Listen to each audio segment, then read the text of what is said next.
contra los grandes carteles.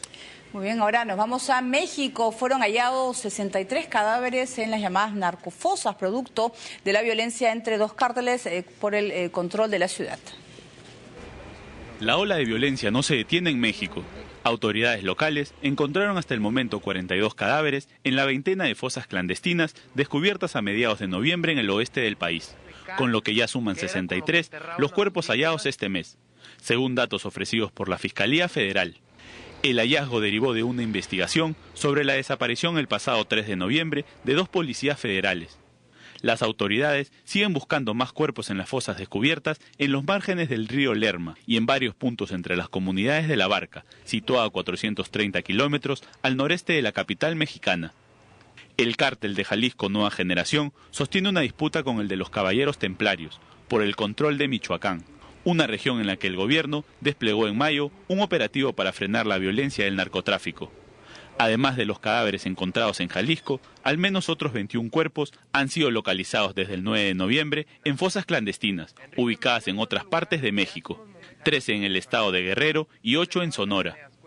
Decenas de estas fosas con cientos de cadáveres han sido descubiertas en distintos puntos de México, desde que recrudecieron las pugnas entre narcotraficantes y militares, arrojando un saldo de más de 77.000 muertos desde finales de 2006.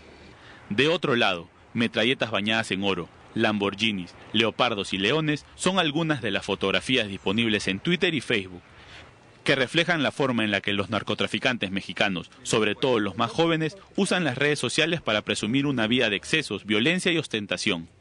Hace unos días se produjo la captura del hijo de uno de los líderes del cártel de Sinaloa, Serafín Zambada, hijo del Mayo Zambada, quien presumía en Twitter de animales exóticos, armas y drogas, antes de su detención.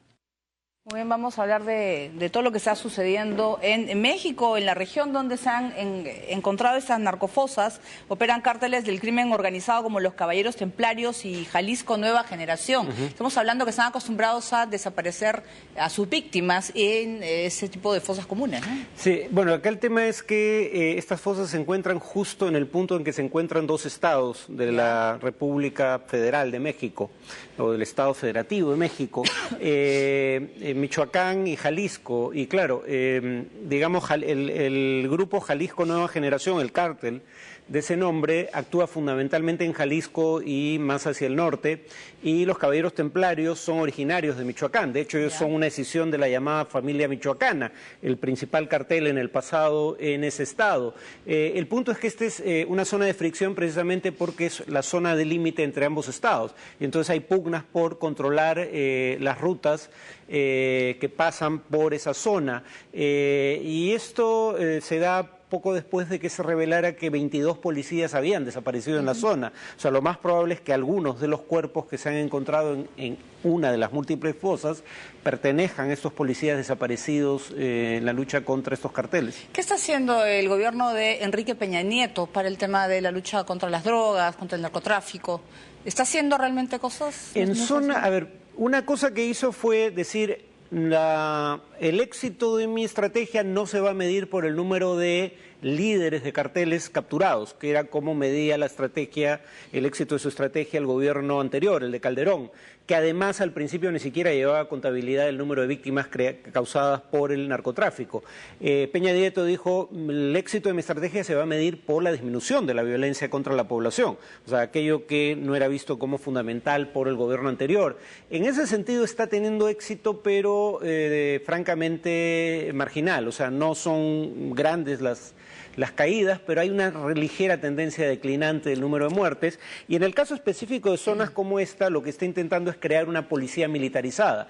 No meter necesariamente a los militares a crear labores policiales, sino crear una fuerza dentro de la policía con mayor potencia de fuego, pero con formación policial, para el control de zonas que son tierra de nadie, como esta zona entre los estados de Jalisco y Michoacán. También tiene que ver el narcotráfico con el tema de estas matanzas a familias enteras que han habido en las últimas semanas en México, ¿no? Que era como una manera de venganza, no sé, o no sé cómo podría calificar, pero asesinaban a la familia entera, ¿no? Sí, suelen ser venganzas de carteles, pero lo que hay que tener en cuenta es que los carteles tienen sicarios a sueldo que en sus ratos libres ejercen el sicariato también a pedido del mejor postor. Entonces, en algunos casos es posible que rencillas entre grupos de otra índole o incluso entre familias se hayan resuelto apelando a los servicios de estos sicarios.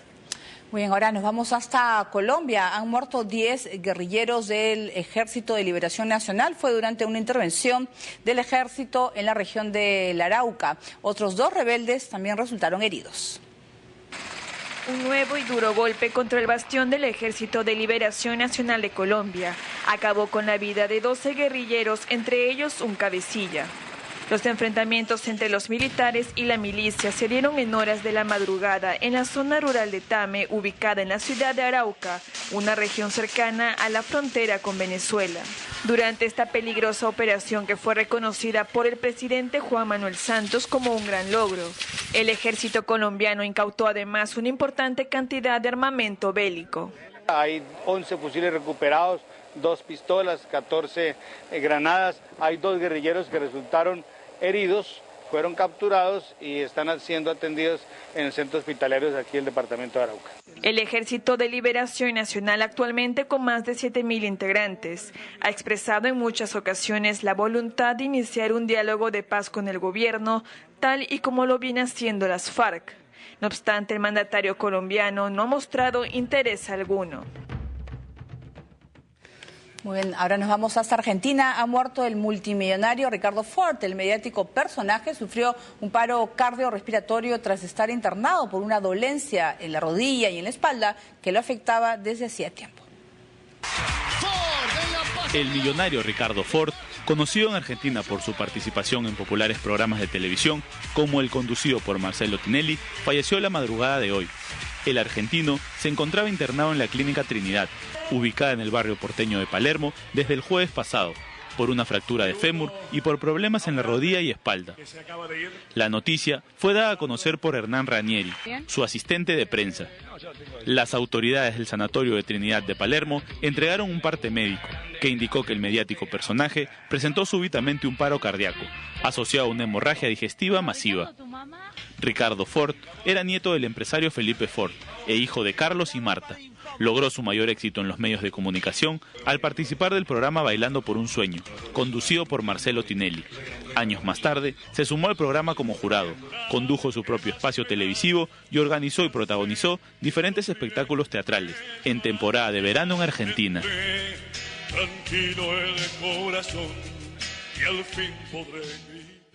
Muy bien, de Argentina nos vamos a Venezuela, ya que vamos a escuchar el último lapsus del presidente Nicolás Maduro. Esos comerciantes que ustedes conocen son tan víctimas del capital, de los capitalistas que especulan y roban como nosotros, que especulan y roban como nosotros. Como que especulan y roban como nosotros. No, parece como son tú tan víctimas del capitalismo, de los capitalistas que especulan y roban como nosotros. O sea, nosotros también somos víctimas. Yo creo que obviamente fue eso lo que quiso decir, pero creo que si solo se toma la última parte queda mal librado. En esta ocasión creo que el desliz no fue tal, honestamente. Es una intervención que necesita traducción, entonces para ahí ya es un error de comunicación. Bien, nosotros vamos a hacer una pausa, vamos a volver con detalles del acuerdo nuclear entre Irán y los Estados Unidos. Y también el presidente Barack Obama habla sobre la histórica negociación del plan nuclear con el gobierno de Teherán.